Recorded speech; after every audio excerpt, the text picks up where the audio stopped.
Robotics.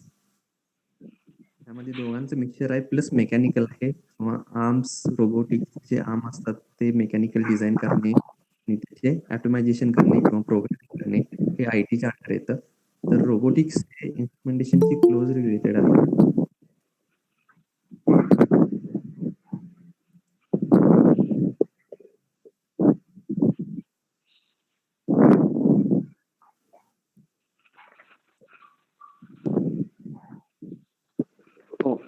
Sir पुढचा प्रश्न घेते.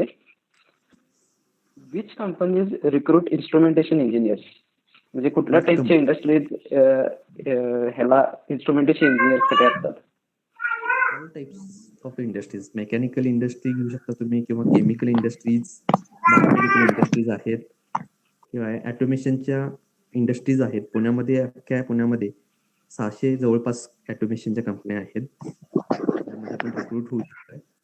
मॅन्युफॅक्चरिंग इंडस्ट्रीज आहेत. All types of manufacturing industries किंवा स्वतःची कन्सल्टन्सी पण सुरू करू शकतो आपण. हो सर. Hello Magdum sir. हा बोला की. सुतार सर बोल. सुतार सरांचं स्वागत आहे सर. हा थँक्यू. ऍक्च्युली मगदुम सरांनी खूप व्यवस्थित माहिती दिलेली आहे, डोमेन बद्दलही दिलेली आहे आणि करिअर म्हणजे इन्स्ट्रुमेंटेशन मध्ये करिअर काय आहे याबद्दल सरांनी माहिती दिलेलीच आहे. मी त्यात थोडे एक पॉइंट्स ऍड करतो की इन्स्ट्रुमेंटेशन मध्ये करिअर ऑप्शन भरपूर आहेत. मेनली मॅन्युफॅक्चरिंग आहे, त्यानंतर प्रोसेस इंडस्ट्री आहे, प्रोजेक्ट इंजिनिअरिंग आहे, R&D आहे म्हणजे रिसर्च अँड डेव्हलपमेंट आहे. सरांनी सांगितल्याप्रमाणे बायोमेडिकल इन्स्ट्रुमेंटेशन आहे. जर एखाद्या स्टुडंटला सॉफ्टवेअर मध्ये करिअर करायचं असेल तर सॉफ्टवेअर इंडस्ट्रीमध्ये तो करिअर करू शकतो. तसेच एम्बेडेड मध्ये सुद्धा मुलं आता सध्या इच्छुक असतात, तर ते एम्बेडेड सिस्टीम मध्ये सुद्धा ते काम करू शकतात. तसेच एनर्जी सेक्टर मध्ये सुद्धा ते काम करू शकतात, म्हणजे MSCB मध्ये वगैरे, महाजनको मध्ये त्यांना जर इंटरेस्ट असेल तर त्या सेक्टर मध्येही काम करू शकतात. तसंच जर डोमेन बघितले तर इंजिनिअरिंग फील्ड मधले डोमेन्स भरपूर आहेत, म्हणजेच टेक्निकल ऍप्लिकेशन आहे, त्यानंतर सिस्टीम इंटिग्रेशन आहे, मी मगाशी सांगितलं म्हणजे रिसर्च अँड डेव्हलपमेंट आहे, क्वालिटी कंट्रोल आहे, प्रोडक्शन इंजिनिअरिंग आहे, प्रोसेस इंजिनिअरिंग आहे, त्यानंतर प्लांट इंजिनिअरिंग आहे, ऑपरेशन आणि मेंटेनन्स आहे, मार्केटिंग आहे, त्यानंतर अदर मॅनेजमेंट सिस्टीम सुद्धा आहेत, इंजिनिअरिंग मॅनेजमेंट आहे, डिझाईन इंजिनिअरिंग आहे आणि मेनली ऑटोमेशन इंजिनिअरिंग. ऑटोमेशन मध्ये इन्स्ट्रुमेंटेशन इंजिनिअरिंग हा पार्ट येतो. Okay, thank you sir. पुढचा प्रश्न घेते. What is the main job of instrumentation engineering on field? म्हणजे फील्डवर प्रॅक्टिकल काम इन्स्ट्रुमेंटेशन इंजिनिअरचं काय असतं?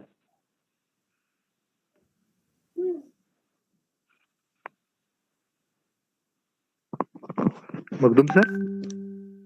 बोला की सर. हा बोला की सर.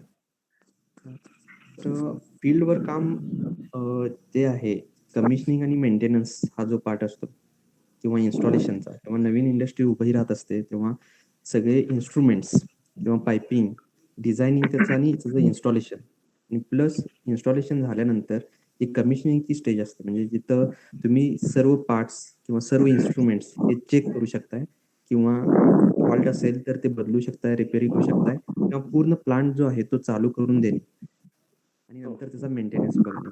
तर हे फील्डवरचं काम असतं. आणि ऑफिसमधलं काम म्हटलं तर डिझायनिंग करणे.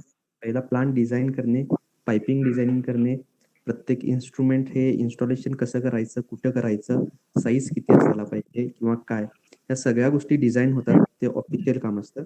आणि नंतर त्याचं इन्स्टॉलेशन आणि कमिशनिंग, इन्स्टॉल करणे आणि त्यानंतर त्याचं चालू करून देणे, फॅक्टरी चालू करून देणे किंवा तो पार्ट जो आहे ऑटोमॅटिक केलेला पार्ट चालू करून देणे आणि नंतर त्याचा मेंटेनन्स. जर त्याच्यात एरर्स किंवा फॉल्ट जर येत असतील तर ते कसे रिमूव्ह केले जातात किंवा त्याच्यावर काय रेमेडीज असू शकतात, फील्डवरचं काम. आणि बरेचसे फील्ड आहेत जिथं आता ऑइल इंडस्ट्री घ्या किंवा केमिकल प्लांट्स घ्या, तिथं पूर्णपणे मेंटेनन्स आणि इन्स्टॉलेशनचं काम असतं. Thank you sir. आपण आता थोडे म्हणजे कोर्स बद्दलचे थोडे प्रश्न घेतोय मी. Which subjects needs to be strong before applying for instrumentation engineering? Which subjects म्हणजे आता 12वी करून जर का आला असेल तर त्याचे बेसिक सब्जेक्ट कुठले स्ट्रॉंग पाहिजे इन्स्ट्रुमेंटेशन साठी ऍडमिशन घ्यायसाठी? बेसिकली इंजिनिअरिंगला जर ऍडमिशन घ्यायचं असेल तर मॅथ्स हे चांगलं असायलाच पाहिजे आणि जरी नसेल तरी त्या इंजिनिअरिंगला आल्यानंतर हे करावं लागेल थोडंफार. तसं मॅथ्सचा पुढे जास्त काही संबंध येत नाही, पण ते डिझाईन फील्डमध्ये किंवा जे मास्टर आणि PhD करणार असतील लोक तर त्यांच्यासाठी मॅथ्स येणं गरजेचं आहे. अदरवाईज इंजिनिअरिंग हे पूर्ण ऍप्लिकेशन बेस्ड असल्यामुळं आफ्टर BA ऍप्लिकेशन बेस्ड असणार आहे. सो तिथं तुम्हाला जास्त मॅथ्स वगैरे लागणार नाही, पण बेसिक माहिती असणं गरजेचं आहे. आणि दुसरी गोष्ट इलेक्ट्रॉनिक्स, फिजिक्स मोस्टली फिजिक्सच्या बेसिक कन्सेप्ट माहीत असणं गरजेचं आहे. त्यामध्ये इलेक्ट्रॉन्स कसे फ्लो होतात किंवा काय या संदर्भात किंवा बाकीच्या ज्या गोष्टी आहेत बेसिक फिजिक्स आणि मॅथ्स मेनली असायला पाहिजे. आणि मॅथ्स मेनली स्ट्रॉंग पाहिजे. हा येस, बिकॉज Hello? काही इस्रो किंवा इकडे जर DRDO वगैरे जायचं असेल तर तिथं ते बघितलं जातं की फिजिक्स आणि मॅथ्स किती स्ट्रॉंग आहे तुमचं. हॅलो. सर बोला. बोला सुद्धा. हा सर, ऍक्च्युली मगदूम सरांनी पॉइंट्स क्लिअर केलेले आहेत. मी जस्ट त्यामध्ये एक 2 पॉइंट्स ऍड करतो. त्याच्यामध्ये जर इंजिनिअरिंगला जर तुम्हाला इन्स्ट्रुमेंटेशनला यायचं असेल तर बेसिक सायन्स म्हणजे जसं फिजिक्स, केमिस्ट्री, मॅथ्स या सगळ्या गोष्टी लागतातच. तर नॉलेज ऑफ बेसिक सायन्स हे खूप महत्वाचं आहे. त्यानंतर जर तुम्हाला जसं जसं तुमचं इंजिनिअरिंग लास्ट स्टेजला जात जातं त्यावेळेला तुम्हाला मेनली प्रॉब्लेम अनालिसिस टेक्निक्स समजून घ्यायला पाहिजेत. त्यानंतर एखादा जर तुम्हाला प्रोजेक्ट डिझाईन करायचा असेल तर त्याचं सोल्युशन कसं फाइंड आउट करायचं याच्यावर तुम्हाला काम करावं लागेल. त्यानंतर मेन पॉइंट हा येतो की रिसर्च वर्क म्हणजे केलेलं आहे. मेंटल डिझाईन कसं करायचं हे यातून समजलं जातं. त्यानंतर कुठले कुठले मॉडर्न टूल्स आपल्याला लागणार आहेत. म्हणजे समजा आता तुम्ही फर्स्ट इयरला असाल किंवा सेकंड इयरला असाल तर तुम्हाला मेनली सॉफ्टवेअर मधले C++, जावा या गोष्टी तुम्हाला माहित पाहिजेत. तसंच जसं तुम्ही थर्ड इयरला जाल किंवा फोर्थ इयरला जाल तर थर्ड इयरला तुम्हाला मॅटलॅब माहित पाहिजे. त्यानंतर इन्स्ट्रुमेंटेशन मधले डिफरंट टूल्स माहित पाहिजेत म्हणजे इनटूल्स आहे. त्यानंतर PLC आहे, प्रोग्रामेबल लॉजिक कंट्रोलर, तसंच डिस्ट्रीब्युटेड कंट्रोल सिस्टीम या गोष्टी तुम्हाला माहित पाहिजेत. आणि हे सगळं काम करीत असताना एक तर तुम्हाला हे इंडिव्हिज्युअल वर्क करावं लागेल किंवा टीम वर्क करावं लागेल. त्यामुळेच आपण इन्स्ट्रुमेंटेशनला मल्टी डिसिप्लिनरी ब्रांच असं म्हणतो. Okay, thank you. हो सर. पुढचा प्रश्न घेतोय. What was the average cut off per year for admission in instrumentation engineering?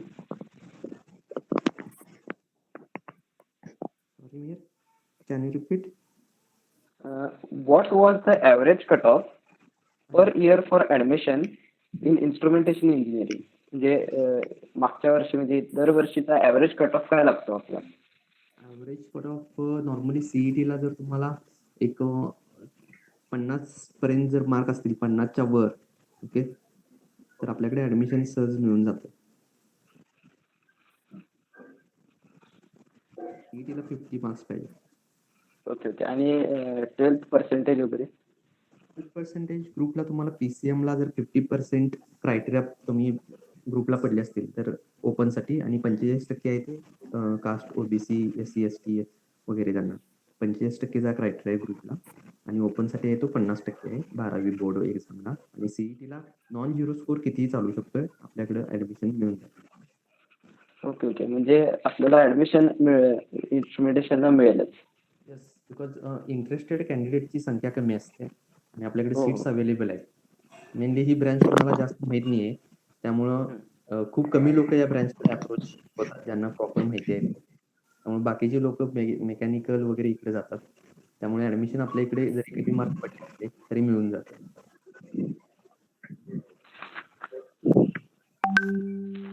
पुढचा प्रश्न घेते सर. आपल्या सांगली, कोल्हापूर नाही तर महाराष्ट्राच्या रिजन मध्ये इंजिनिअरिंग या इन्स्ट्रुमेंटेशन इंजिनिअरिंगचे किती कॉलेजेस आहेत? As compared to other branches खूप कमी कॉलेजेस आहेत. मला वाटतंय ऑल ओव्हर महाराष्ट्र एक काहीतरी 19 ते 20 कॉलेज असतील.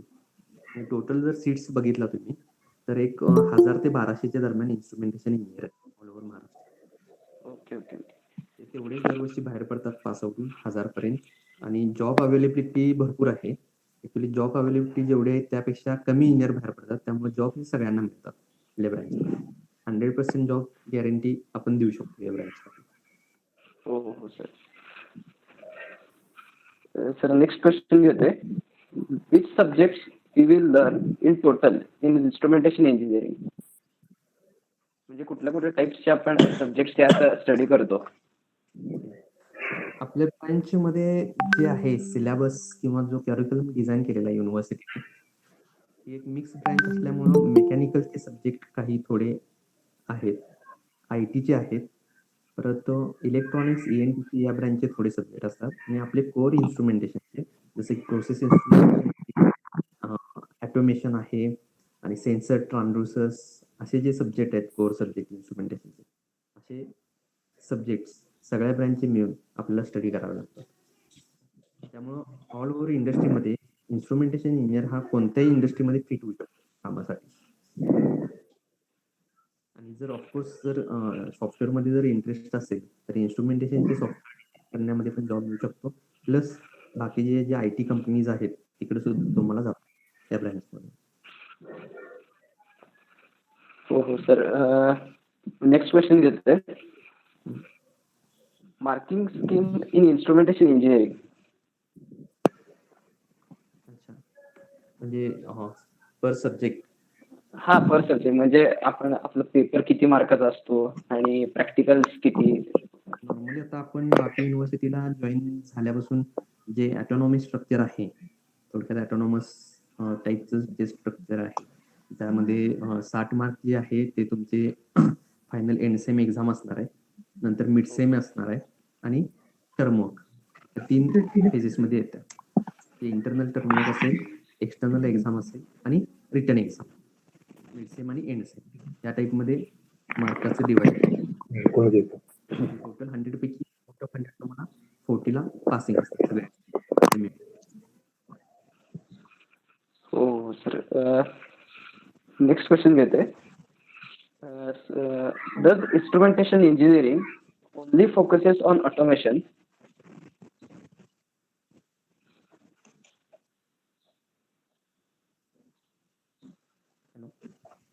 Hello hello. हॅलो सर, ऐकू येते? हां, रिपीट कर थोडा त्याचा. Does instrumentation engineering only focuses on automation? अच्छा, मला वाटतं कराडे सर सांगू शकतील याबद्दल जास्त. हां. हॅलो. हा सर बोला. हां. तर जसं इंट्रोडक्शन मध्येच आपण सांगितलेलं की इन्स्ट्रुमेंटेशन ही यंगेस्ट ब्रँच आहे अँड याच्यामध्ये मेजरमेंट अँड कंट्रोल ह्याच्यावरती मॅक्सिमम फोकस केला जातं. तर मेजरमेंट अँड कंट्रोल हे मल्टीडिसिप्लिनरी आहे. मे बी सिस्टीम तुमची इलेक्ट्रिकल असू दे, इलेक्ट्रॉनिक्स असू दे, मेकॅनिकल असू दे, केमिकल असू दे. त्याच्यामुळे इंडस्ट्रियल ऑटोमेशन हे कोणत्या लेवलपर्यंत रिक्वायर्ड आहे. जसं की आता लेटेस्ट ऑटोमेशन म्हटलं तर इंडस्ट्री 4.0 की मिनिमम माणसामध्ये तुम्हाला कंपनी रन करायची किंवा एखाद्या ठिकाणी तुम्हाला ह्युमन बिईंग नकोच आहेत. तर त्या ठिकाणी कसं आहे की हे तुमचं कंपनी कोणत्या टाईपची आहे, तुमचं प्रॉडक्ट कोणतं आहे आणि त्यांची रिक्वायरमेंट कशी आहे ह्याच्यानुसार ऑटोमेशन केलं जाते. म्हणजे बऱ्याच ठिकाणी मॅन्युअल असणार आहे, बऱ्याच ठिकाणी सेमी ऑटोमॅटिक असणार आहे आणि बऱ्याच ठिकाणी फुल्ली ऑटोमेशन असणार आहे. म्हणजे शेवटी ह्या त्या कंपनीच्या आणि त्या प्रॉडक्टच्या रिक्वायरमेंट वरती आहे. आणि बेसिकली याच्यामध्ये स्टडी हा मेजरमेंट आणि कंट्रोल आणि ऑटोमेशन ह्या रिलेटेडच मॅक्सिमम सब्जेक्ट्स हे असतात. आणि ते जर तुम्ही मेडिकल फील्डमध्ये पकडला तर बायोमेडिकल इन्स्ट्रुमेंटेशन रिलेटेड पण याच्यामध्ये सब्जेक्ट्स हे असतात. हो हो sir. Thank you sir. Next question घेते. How many and what types of projects do students in instrumentation engineering do? Project जर आपण कन्सिडर केले तर प्रोजेक्ट्स हे जसं आपण म्हणतो की आपली ब्रँच ही मल्टीडिसिप्लिनरी आहे, त्याच्याप्रमाणे प्रोजेक्ट्स देखील हे मल्टीडिसिप्लिनरी एरियामध्ये असतात. की जसं इलेक्ट्रिकल एरियामधले देखील प्रोजेक्ट्स असतात. मशीनचे फॉल्ट फाइंडिंग करा. जसं डीसी मशीन्स असतील, एसी मशीन्स असतील, त्यांची फॉल्ट फाइंडिंग करा, वायरिंग शॉर्टेज वगैरे त्याचे काही फॉल्ट्स असतात हे आयडेंटिफाय झाले पाहिजे. प्लस तुमचं मेंटेनन्स मधले देखील प्रोजेक्ट्स असतात, जसे की एखादं पंप किंवा टर्बाइन इन्स्टॉल केलेलं आहे. त्याच्यातली मिस अलाइनमेंट काय आहे हे व्हायब्रेशनद्वारे तुम्ही अनालिसिस करा आणि ते सांगा. त्याच्या व्यतिरिक्त मेजरमेंट रिलेटेड जसं सेन्सर्स तुम्ही बरेचसे ह्युमिडिटी असेल, टेम्परेचर असेल, लेवल असेल, फ्लो असेल, हे पॅरामीटर्स मेजर करायचे आहे प्लस ते कंट्रोल्स करायचे आहेत. आणखी मेनली याच्यामधले प्रोजेक्ट्स मध्ये आपण जे टूल्स यूज करतो, जे फायनल इयरची मुलं यूज करतात ते कसं मॅटलॅब असेल किंवा पीएलसी असेल, की जो इंडस्ट्रीमध्ये आता मॅक्सिमम ठिकाणी यूज केला जातो. प्लस याच्यामध्ये आता रिसेंटली 5 to 10 इयर्स मध्ये ऍग्रीकल्चर ऑटोमेशनला देखील खूप स्कोप आलेला आहे. तर त्याच्यामध्ये कसं आहे की ऍग्री रिलेटेड असेल की जसं सॉइलचा पीएच मेजर करणं, मॉइश्चर असेल किंवा ग्रीन हाऊस ऑटोमेशन असेल, ह्या रिलेटेड प्रोजेक्टला देखील आता खूप डिमांड यायला लागली agriculture related. Plus water distribution मधले असतील, वॉटर प्युरिफिकेशन मधले असतील, त्याच्या व्यतिरिक्त जे वेस्ट प्रॉडक्ट असतात त्या वेस्ट प्रॉडक्ट यूज करून तुम्ही एखादा प्रोडक्टिव्ह मटेरियल तयार करणं, याच्यामध्ये देखील प्रोजेक्ट्स आहेत. म्हणजे जसं आपण म्हणतो प्रोजेक्ट्स हे देखील मल्टीडिसिप्लिनरी असतात सगळे इन्स्ट्रुमेंटेशन मध्ये. बायोमेडिकल रिलेटेड देखील प्रोजेक्ट्स असतात, जसं तुमचं की शुगर लेवल असेल, बीपी असेल, तुमचं ते मेजर करणं वगैरे, त्या रिलेटेड देखील प्रोजेक्ट्स हे इन्स्ट्रुमेंटेशन मध्ये असतात. हो sir, thank you sir. Next question घेते. What is the average salary do engineers get after completing instrumentation?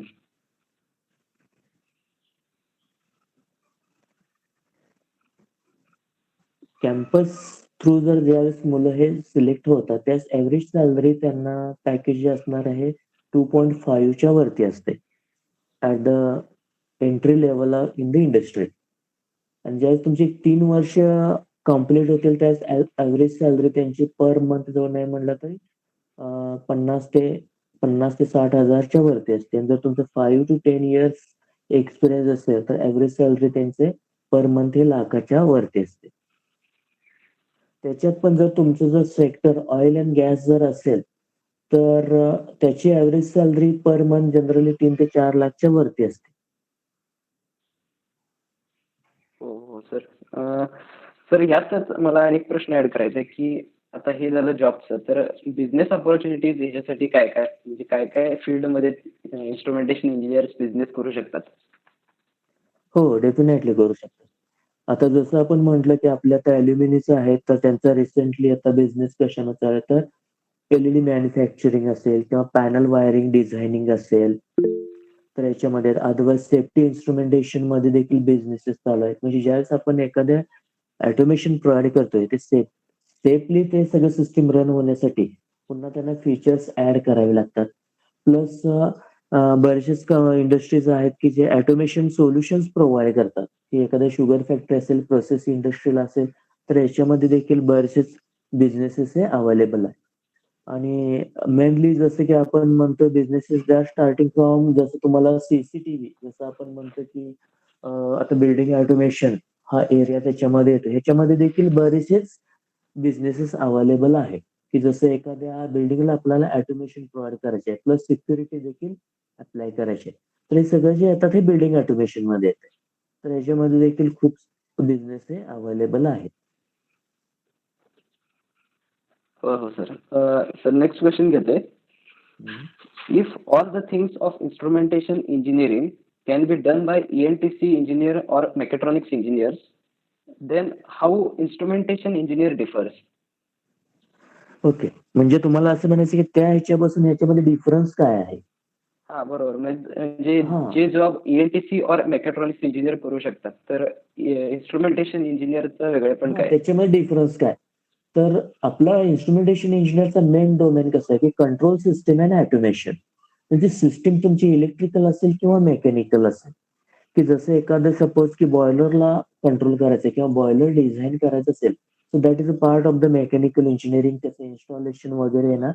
तर इन्स्ट्रुमेंटेशन इंजिनिअरिंगचं काम काय असणार आहे, तर त्याचं इन्स्टॉलेशन अप्रोप्रिएट झालेलं आहे की नाही, बॉयलरचं कॅलिब्रेशन करणं किंवा तो बॉयलर ऑपरेटिव्ह कंडिशनमध्ये आणणं. म्हणजेच काय, तो बॉयलर आता बंद परिस्थितीत असेल तर तो चालू कंडिशनमध्ये आपल्याला पाहिजे त्या रेंजमध्ये ऑपरेट करणं. So that is a part of the instrumentation engineering. तर त्याच्यामुळेच आपल्या ब्रँचला काय म्हणतात, बॅकबोन ऑफ एव्हरी ब्रँच. की सगळं जे काही फिजिकल स्ट्रक्चर आहे ते चालू करायचं आहे तुम्हाला. आणि ते चालू कशानुसार करायचं आहे, तुमचं प्रॉडक्ट काय त्याच्यानुसार ते तुम्हाला सगळं ऑपरेटिंग कंडिशन मध्ये आणायचं आहे. तर तेच जे मेन काम असेल इन्स्ट्रुमेंटेशन इंजिनिअरिंग थ्रू केलं जाते. की जर आपण म्हणतो की कंट्रोल आणि मेजरमेंट, तर हा सगळा पार्ट हा इन्स्ट्रुमेंटेशन मध्ये येतो.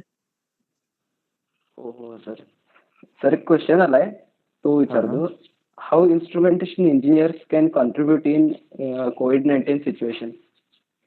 ओके, कोविड-19 सिच्युएशन जर तुम्ही बघितला तर याच्यामध्ये कसं आहे की मॅन्युअल अप्रोच हा नकोच आहे. तर त्याच्यामध्ये ज्या काही सिस्टीम्स आहेत ह्या ऑटोमॅटिक सिस्टीम पाहिजे आहे. तर बेसिकली इन्स्ट्रुमेंटेशनचा कोर एरियाच हा ऑटोमेशन आहे की ज्याच्यामध्ये काय मिनिमम रिसोर्सेस वरती तुमचं सगळं सिस्टीम हे चालू झाली पाहिजे. म्हणजे व्हेइकल असेल, अनमॅन व्हेइकल्स असतील किंवा जे काय जिथे ह्युमन इंटरफेरन्स नको आहे, की त्याच्यामध्ये non contact type sensor device वगैरे यूज करून तुम्हाला त्या सिस्टीम सगळ्या अप्रोच करायचे आहेत. म्हणजे तुम्हाला टार्गेट अचीव्ह करायचे आहेत.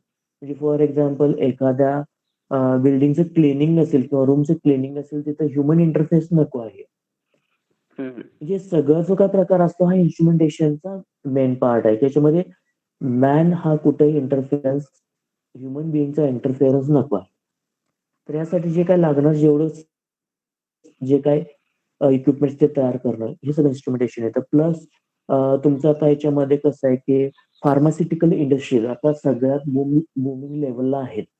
कारण डोसेस तयार करायचे असतील किंवा कॅप्सूल तयार करायचे असतील, ह्याच्यामध्ये लागणार जे काही ऑटोमेशन आहे, so that is one of the major point in the instrumentation engineering.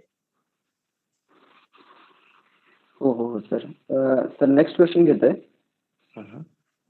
How one can contribute, how one can change, how one can do career in medical field by doing instrumentation engineering? Okay, आता instrumentation engineering मध्ये एक area आहे की biomedical instrumentation.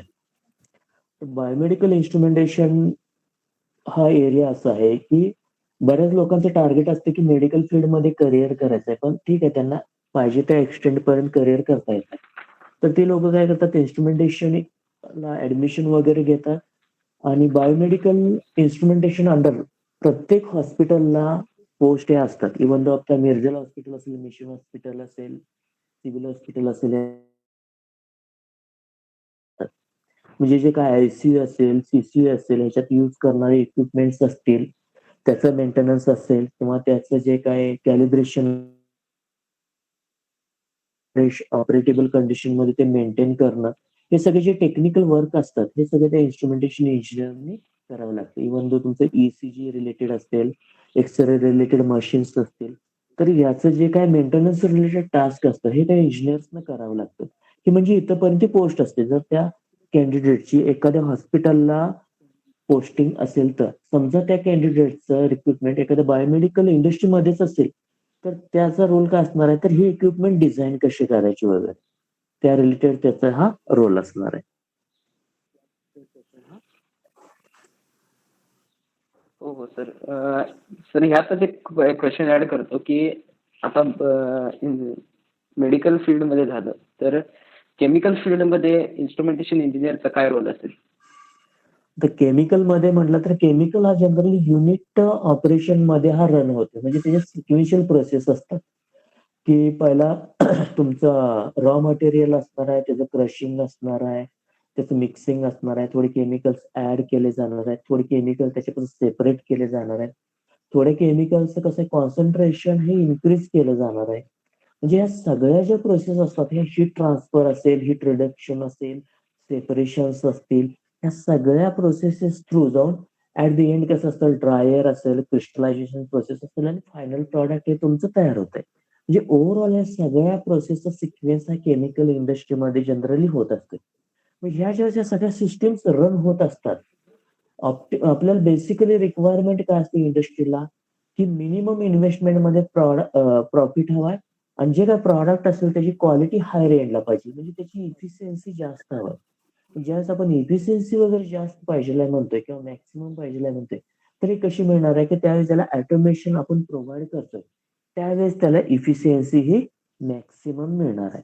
मग ह्या केसमध्ये कसं आहे, की जर तुमचं ऑटोमेशन हायर एंडचं असेल, की जसं आपण आता म्हणतो, की आता जनरली कसं आहे, इंडस्ट्री 4.0 वगैरे आता हे प्रोसेस चालू आहे. तर या केसमध्ये हायर एंड ज्यावेळेस आपण ऑटोमेशन प्रोव्हाइड करणार आहे, तर त्या केसमध्ये जनरली हे इन्स्ट्रुमेंटेशन इंजिनिअरिंग मध्ये ते सगळं येणार आहे तुमचं जे काय आहे. तर याला जनरली आपण काय म्हणतो, की प्रोसेस अनालिसिस म्हणतो, की जी केमिकल रिलेटेड असू दे किंवा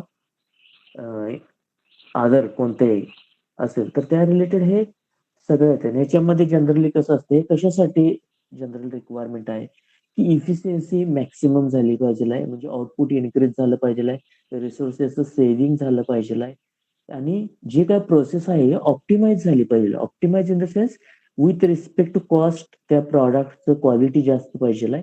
तर या सगळ्या गोष्टी या केमिकलमध्ये इन्क्लुडेड आहेत. त्यामुळे केमिकल इंडस्ट्रीमध्ये ईच अँड एव्हरी स्टेज त्याच्यामध्ये ऑटोमेशन हे गरजेचंच आहे.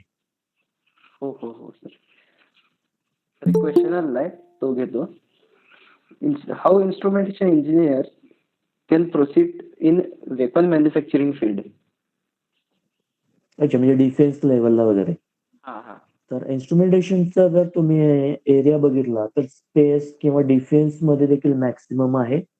जर सपोज वेपन तुम्ही स्पेस रिलेटेड म्हणजे एअर टू एअर वगैरे त्या रिलेटेड असेल, तर इस्रो मध्ये देखील एलपीएससी डिपार्टमेंट आहे किंवा इन्स्ट्रुमेंटेशन अँड कंट्रोल असे एक डिपार्टमेंट असतात, की त्याच्या अंडर इन्स्ट्रुमेंटेशनची रिक्रुटमेंट ही होत असते. की त्याच्यामध्ये टार्गेट हिटिंग असेल किंवा तुमचं वेपन एखादं डिझाईन करायचं आहे, म्हणजे त्याचं टेम्परेचर असणार आहे, ते कोणत्या स्पीडनं जाणार आहे, त्याचं अँगल कोणता असणार, त्या अँगलनं तुम्ही ते लॉन्च करणार आहे, टार्गेट हिटच्या पॉसिबिलिटीज काय आहेत. तर हे सगळ्याचा जो काय हा स्टडी असतो, हा मेजरमेंट आहे, हा प्रेडिक्शन आहे, म्हणजे कुठं टार्गेटला हिट करणार आहे किंवा त्याच्यामध्ये जे अप्लाय होणारे जे कंट्रोल्स असतील, तर हे सगळे जे काय कंट्रोल्स रिलेटेड जो पार्ट आहे, so that comes under the instrumentation. So no doubt other branches देखील त्याच्यामध्ये कॉन्ट्रीब्युट करतात, की जसं मेकॅनिकल मॅन्युफॅक्चरिंग असेल, इलेक्ट्रिकल रिलेटेड असेल, पण मेनली कसं याला कंट्रोल कसं करणार आहे तुम्ही, ह्याचा पार्ट राहणार आहे, हा इन्स्ट्रुमेंटेशनचाच राहणार आहे. हो हो सर. सर, इन्स्ट्रुमेंटेशन करून डीआरडीओ मध्ये आपल्याला काय काय ऑपॉर्च्युनिटीज आहेत, म्हणजे ह्याच रिलेटेड? आणि अच्छा, डिफेन्स रिलेटेड. डिफेन्स मध्ये देखील जे डीआरडीओ जर तुम्ही कन्सिडर केलं, तर फॉर एक्झाम्पल जे काही वेपन्स तयार होतात किंवा आर्मी रिलेटेड बरेचशाच इक्विपमेंट्स तयार होत असतात किंवा त्याचं डिझायनिंग किंवा रिसर्च सेंटर आहे इन शॉर्ट. तर त्याच्यामध्ये देखील इन्स्ट्रुमेंटेशनला खूप स्कोप आहे, की फॉर एक्झाम्पल की सपोज एखादे इक्विपमेंट्स बनवायचे आहेत किंवा आर्मी रिलेटेड एखादा गोष्टी बनवायच्या आहेत, की ज्या लोअर टेम्परेचरला यूज होणार आहेत. तर त्याच्यामध्ये देखील त्याचं टेस्टिंग करणं, तिथल्या कंडिशन जे काय आहे, म्हणजे ऑन साइट जे काही कंडिशन्स असतील त्या मॉनिटरिंग करणं. तर हे सगळे जे प्रकार असतात हे आर्मी रिलेटेड आहेत किंवा सपोज एखादं बॉर्डर रिलेटेड असेल, तुम्हाला नाईट व्हिजन कॅमेराज वगैरे यूज करतात आर्मी वगैरे. तर याच्यामध्ये कसं आहे, की लोअर टेम्परेचरला वगैरे इमेज किंवा जे काय पुढचा पर्सन असेल, तो किती प्रमाणात टेम्परेचर इमिट करतोय, त्याच्यानुसार हे अनालिसिस केलं जातं, की तो एनिमी आहे का अदर ॲनिमल्स आहे. तर हे सगळे जे असे जे काय पोझिशनिंग सेन्सर्स असतील किंवा जे काय आयडेंटिफिकेशन असेल, तर हे सगळं हे डिफेन्स लेव्हलला केलं जाते आणि त्याच्यामध्ये हा इन्स्ट्रुमेंटेशनचा मेजर रोल आहे, की फॉर एक्झाम्पल तुम्ही एखादा प्लेन ट्रॅक करायचा आहे, तर त्याला रडार लेव्हल सिस्टम रडार वगैरे आपण यूज करतोय, की त्याच्यानुसार कसं आहे, की इनिमीचं प्लेन वगैरे तुम्ही आयडेंटिफाय करणं वगैरे आणि त्याच्यानुसार ऍक्शन घेणं. तर या सगळ्या ज्या काही कंट्रोल सिस्टमचे रिलेटेड जे पॅरामीटर्स असतात, so that comes under the instrumentation engineering. हो सर, एक क्वेश्चन आलाय, तो आधी विचारतो. हा. What programming languages instrumentation engineer must learn or do in education of bachelor's degree? Okay. Basically याच्यामध्ये कसं आहे, जर तुम्हाला सुरुवातीलाच मगदूम सरांनी वगैरे सांगितले की याच्यामध्ये एरियाज आहेत, process automation and manufacturing automation, की ज्या प्लेन लेवल इंडस्ट्रीला मॅक्सिमम यूज केलं. मॅन्युफॅक्चरिंग ऑटोमेशन म्हणजे जसं की एखादी 4 व्हीलर 2 व्हीलर मॅन्युफॅक्चरिंग आहे किंवा एखादा स्पेअर मॅन्युफॅक्चर होतंय, तिथं तुम्हाला ऑटोमेशन अप्लाय करायचं किंवा एखाद्या प्रोसेस इंडस्ट्रीमध्ये अप्लाय करायचं. याच्यामध्ये मॅक्सिमम पीएलसीज आणि डीसीएस हे यूज केले जातात. So that is one of the major point. त्यामुळे पीएलसी हा आपण जर विचार केला तर प्रोग्रामिंग त्याचं फारसं डिफिकल्टी लेवल ही कमी आहे, पण इंडस्ट्रीमध्ये आता मॅक्सिमम यूज केलं जातं, जसं डीसीएस असेल, पीएलसी असेल. आणि हेच जर तुमचं करिअर सपोज एम्बेडेड मध्ये जर तुम्हाला करायचं असेल तर तुम्हाला सी प्रोग्रामिंग किंवा असेंब्ली लँग्वेज प्रोग्रामिंग येणं हे गरजेचं आहे. त्यामुळे तुमचा डोमेन हा कोणत्या एरियामध्ये तुम्हाला इंटरेस्ट आहे त्याच्यानुसार तुम्ही या लँग्वेजेस याच्यामध्ये स्टडी करू शकता. हो सर. म्हणजे एखाद्याला सॉफ्टवेअर करिअर करायचं सॉफ्टवेअर इंडस्ट्री तर सीपीपी येणं हे मस्ट आहे. समजा फायनल इयरला गेल्यानंतर त्याचं असं इच्छा आहे की त्यानं सॉफ्टवेअर मध्ये करिअर करायचं, तर त्यानं मेजॉरिटी फोकस सीपीपी वरती द्यायचा. ऑटोमेशन मध्ये करिअर करायचं, majority focus is on the PLC and DCS. हो, पीएलसी आणि डीसीएस वर मेन फोकस असतो. हो बरोबर. ठीक आहे सर. सर नेक्स्ट क्वेश्चन घेतो. हा. What will be the future of instrumentation engineer in India? Okay, nice question. जर आपण फ्युचर जर बघितलं तर आता तुम्ही न्यूज बघताय, बेसिकली ओव्हरऑल वर्ल्डचा मॅन्युफॅक्चरिंग हब जो आहे हा इंडियामध्ये ट्रान्सफर करायच्या सगळ्यांची प्रोसेस चालू आहे. हो. जर तुम्ही डे बाय डे जी न्यूज बघताय 2-3 महिन्याची, जर तुम्ही इकॉनॉमिक टाइम्स किंवा जे काय इंटरनॅशनल लेवलला जर न्यूज बघितली तर त्यांचं सगळ्या कंट्रीचं कसं आहे की मॅन्युफॅक्चरिंग हब हा इंडियामध्ये यायला हवा. तर याचं रिझन आहे की इंडियामध्ये युथ हा स्ट्रॉंग आहे किंवा मॅक्सिमम जी काय पॉप्युलेशन आहे हे तुमचे बघितलं तर हे 20 ते 40 एज मधले आहे. तर त्याच्यामुळे सगळ्यांना कसं आहे की मॅन्युफॅक्चरिंग हब आहे, तो तुमच्या मोबाईलचा असेल किंवा कोणते स्पेअर पार्ट असेल तर तो इंडियामध्ये ट्रान्सफर करायचा. तर मॅन्युफॅक्चरिंग रिलेटेड ऑटोमेशन याला खूप स्कोप असणार आहे. प्लस याच्यात ग्रोईंग पिरियड कुठले आहेत तर बायोमेडिकल रिलेटेड आहेत आणि ऍग्रिकल्चर. तर याच्यामधले देखील ऑटोमेशनला खूप स्कोप यायला लागलाय. जसं इंडस्ट्री 4.0 आपण म्हणतो की मिनिमम लोकांच्या मध्ये इंडस्ट्री रन झाली पाहिजे, तर त्याच्यामध्ये देखील आहे. प्लस सेफ्टी फीचर्स आहेत, सेफ्टी रिलेटेड देखील बरेचसे स्कोप आहे. प्लस आपण म्हणतो आयओटी, इंटरनेट ऑफ थिंग्स, जसं की मोबाईलद्वारे देखील तुम्हाला एखादी इंडस्ट्री कंट्रोल करता यायला पाहिजे किंवा इंटरनेट थ्रू, जसं की तुमचं मेन सेंटर सपोज पुण्यामध्ये आहे, कंपनी सांगलीमध्ये आहे, हे देखील तुम्हाला कंट्रोल करता यायला पाहिजे. तर याला आपण म्हणतो की आयओटी. आयओटी म्हणजेच काय असणार आहे, जे काही सिस्टम्स या कंट्रोल्स होतात ह्या फक्त तुम्ही इंटरनेटद्वारे किंवा रिमोट स्पेसद्वारे तुम्ही ह्या कंट्रोल करणार आहे. आणि robotic that is one of the part. जसं की आपण म्हणतो की जिथं मॅन्युअल वर्क नको आहे तिथं रोबोटिक्सद्वारे आपण हे सगळं करून घ्यायला लागलं. तर हे सेक्टर्स आहे, हे सगळे सेक्टर्स हे इमर्जिंग सेक्टर्स आहेत आणि याच्यामध्ये फ्युचर स्कोप हा भरपूर आहे. तर याला फ्युचर ह्याच्यामध्ये करिअर हे भरपूर इन्स्ट्रुमेंटेशन मध्ये. होय सर. सर आता बाटू युनिव्हर्सिटीमध्ये इन्स्ट्रुमेंटेशनच्या किती कॉलेजेस आहेत? बाटू युनिव्हर्सिटीमध्ये 2 कॉलेजेस आहेत फक्त इन्स्ट्रुमेंटेशनचे आणि दोन्ही कॉलेजचा इंटेक हा 30 आहे. म्हणजे टोटल ओव्हरऑल इंटेक हा 60 आहे. आणि तुम्ही महाराष्ट्रात म्हटला तर ओव्हरऑल लास्ट इयरला ऍडमिशन 750 झालेले आहेत ओव्हरऑल महाराष्ट्रामध्ये. मॅक्सिमम ठिकाणी इंटेक हा 30च आहे. आणि जर तुम्ही रिक्वायरमेंट जर म्हटला तर पुण्यामध्ये दरवर्षी रिक्वायरमेंट ही हजारामध्ये असते आणि पासआउट होणाऱ्यांची संख्या ही खूप कमी आहे. म्हणजे जर डिमांड आणि सप्लाय रेशो जर बघितला तर सप्लाय हा कमीच आहे आणि डिमांड हा रेशो भरपूर आहे. तर त्यामुळेच कुठेही इन्स्ट्रुमेंटेशन असेल तर त्याची ऍव्हरेज प्लेसमेंट ही 90% वरतीच असते, इरिस्पेक्टिव्ह ऑफ युअर मार्क्स. म्हणजे ऑटोमेशनची इंडस्ट्री कधी तुम्हाला क्रायटेरिया ठेवत नाही. तुमचे ऍग्रीगेट इतके पाहिजे आहेत, इतकं हे पाहिजे आहे. कारण रिक्वायरमेंटच एवढे आहे की त्याच्या मानानं पुढे संख्या ही खूप कमी आहे.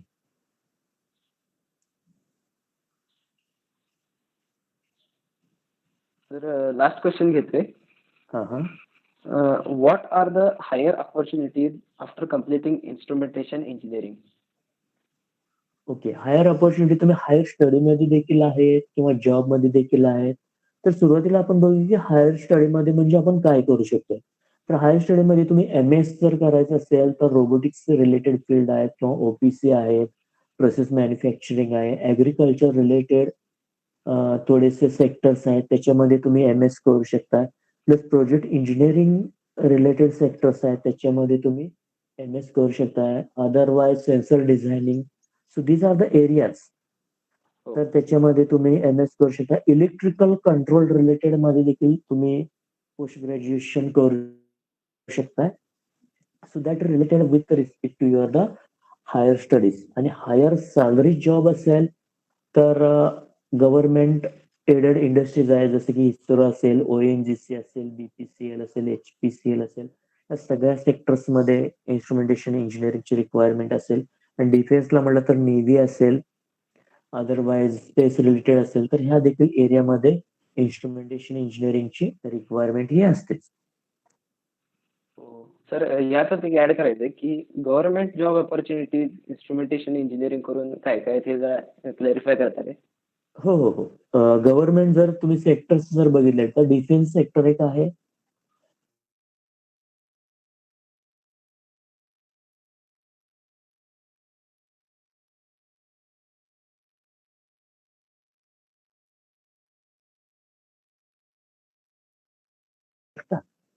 पण बरीचशीच मुलं असं असतात, की मला DRDO किंवा इस्रोमध्ये व्हायचंय पण मला डायरेक्टली तिथं अपॉर्च्युनिटी मिळाली नाही.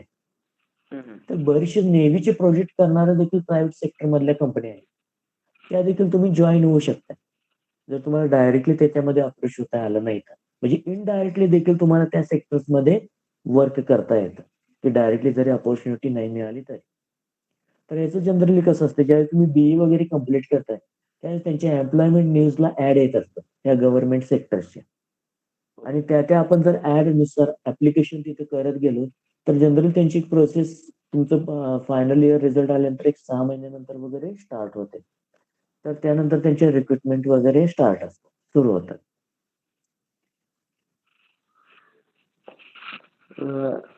हो हो सर. Thank you sir. मी पुढील सूत्र वैष्णवीताईकडे सोपवतो. धन्यवाद कराडे सर, धन्यवाद मगदूम सर, धन्यवाद सुतार सर. तुम्ही आम्हाला खूप छान मार्गदर्शन केल्याबद्दल मी अखिल भारतीय विद्यार्थी परिषद सांगली कडून आपले मनापासून आभार मानते. तर सर्व विद्यार्थ्यांसाठी सूचना आहेत. उद्या रक्षाबंधन असल्या कारणाने आपले वेबिनार होणार नसून दिनांक 4/7/2020 रोजी सर्वांनी 5:30 वाजता उपस्थित राहावे. मी कार्यक्रम संपन्न झाला असं जाहीर करते. धन्यवाद. Okay, thank you. धन्यवाद सर. सुतार सर, धन्यवाद. Karade sir, Magdum sir. Thank you.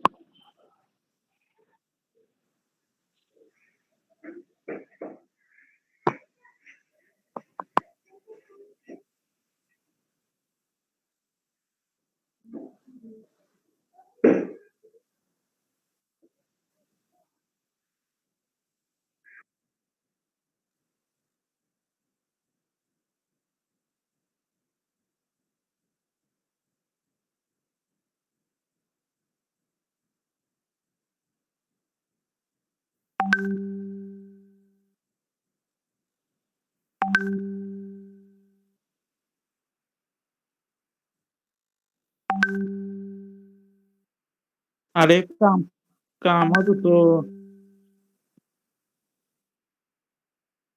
तर हो ना. बाकी आणि काय विशेष?